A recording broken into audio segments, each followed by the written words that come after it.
Assalamualaikum warahmatullahi wabarakatuh. Tabi pun. Perkenalkan, nama saya Dia Astuti dengan NPM 18310901192. Saya mahasiswi UIN Raden Intan Lampung, Prodi Sosiologi Agama, Fakultas Usuluddin dan Studi Agama. Video ini dibuat untuk memenuhi tugas akhir mata kuliah Sosiologi Pendidikan dengan tema interaksi sosial dan kelompok sosial.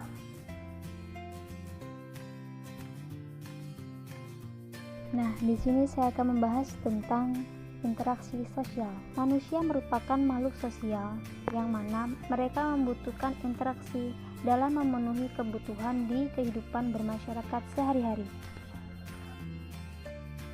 Interaksi sosial merupakan suatu hubungan timbal balik antara individu dengan individu, individu dengan kelompok, ataupun kelompok dengan kelompok, yang mana di dalamnya terdapat stimulus dan respon. Stimulus di sini diartikan sebagai rangsangan, yakni di mana adanya seseorang memulai mengajak mengobrol dengan orang lain. Nah, di sini stimulus diartikan sebagai orang yang bertanya. Kemudian yaitu respon. Respon adalah hasil tanggapan dari pertanyaan atau obrolan yang dilakukan oleh teman kita. Nah, jadi di sini respon diartikan sebagai orang yang menjawab. Sini ciri-ciri dari interaksi sosial yang pertama yaitu jumlah pelaku lebih dari satu orang, yang mana di dalam interaksi sosial itu terdapat adanya stimulus dan respon. Nah, orang pertama sebagai stimulus dan orang yang kedua sebagai memberi respon. Kemudian, ciri yang kedua yaitu adanya komunikasi menggunakan simbol-simbol tertentu. Nah, simbol-simbol tertentu disampaikan oleh kedua belah pihak, di mana kedua belah pihak itu saling mengerti dan saling memahami.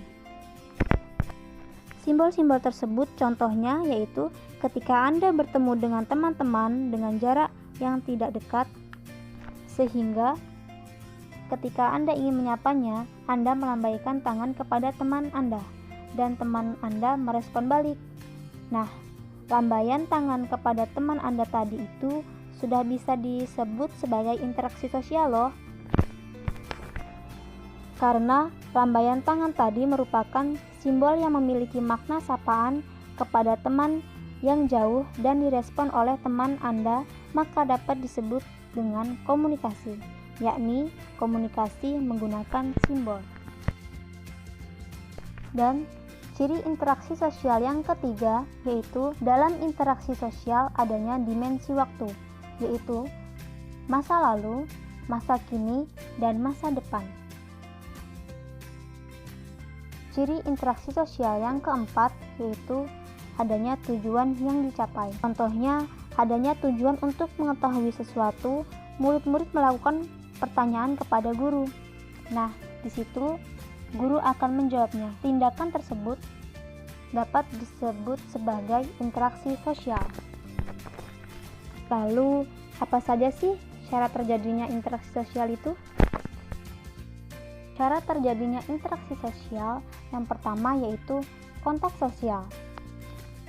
Kontak sosial berasal dari kata Latin yaitu com dan con yang berarti bersama-sama dan tingri yang berarti menyentuh. Jadi, kontak merupakan gejala sosial di mana orang dapat mengadakan hubungan dengan pihak lain tanpa mengadakan hubungan fisik. Misalnya berbicara melalui telepon, suara, video call, ataupun isyarat. Nah, kontak sosial yang pertama yaitu berdasarkan cara, yaitu secara langsung dan tidak langsung. Dan yang kedua yaitu kontak sosial berdasarkan sifat, yaitu antar individu, kelompok dengan kelompok, individu dengan kelompok.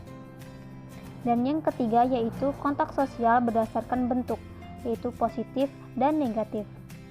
Dan yang keempat yaitu berdasarkan tingkat hubungan, yaitu primer dan sekunder. Lalu, apa itu komunikasi sosial? Komunikasi berasal dari bahasa Latin yaitu communication, yang artinya memberi atau menanamkan. Nah, berikut ini definisi komunikasi menurut para ahli. Menurut Astrid, komunikasi adalah kegiatan peroperan lambing yang mengandung makna yang perlu difahami bersama oleh pihak yang terlibat dalam kegiatan komunikasi. Sedangkan menurut Robin J.G., ia mengartikan komunikasi adalah sebagai kegiatan perilaku atau kegiatan penyampaian pesan atau informasi tentang pikiran atau perasaan.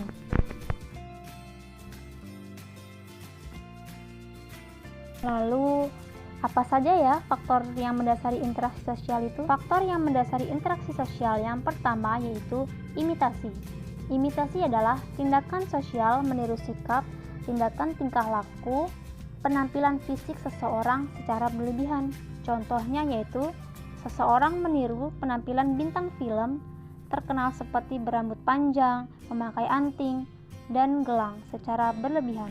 Dan yang kedua yaitu sugesti. Sugesti adalah rangsangan pengaruh atau stimulus. Rangsangan diberikan seseorang kepada orang lain. Contohnya yaitu seorang anak belajar dengan giat, maka dia tersugesti untuk menjadi yang terbaik di kelasnya dan mendapatkan juara.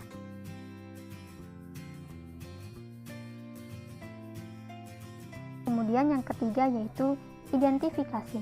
Identifikasi adalah kecenderungan dalam diri seseorang untuk menjadi sama dengan orang lain. Orang lain yang menjadi sasaran identifikasi dinamakan idola. Itu sosok yang dipuja. Contohnya yaitu karena Vita mengidolakan artis Maudy Ayunda, maka Vita selalu berusaha untuk bernyanyi sama persis dengan idolanya yaitu Maudy Ayunda. Yang keempat yaitu simpati. Simpati yaitu suatu proses di mana seseorang merasa tertarik dengan orang lain. Contohnya yaitu Rani memberikan ucapan selamat kepada Sinta karena ia sukses memenangkan juara. Kemudian yang kelima yaitu motivasi.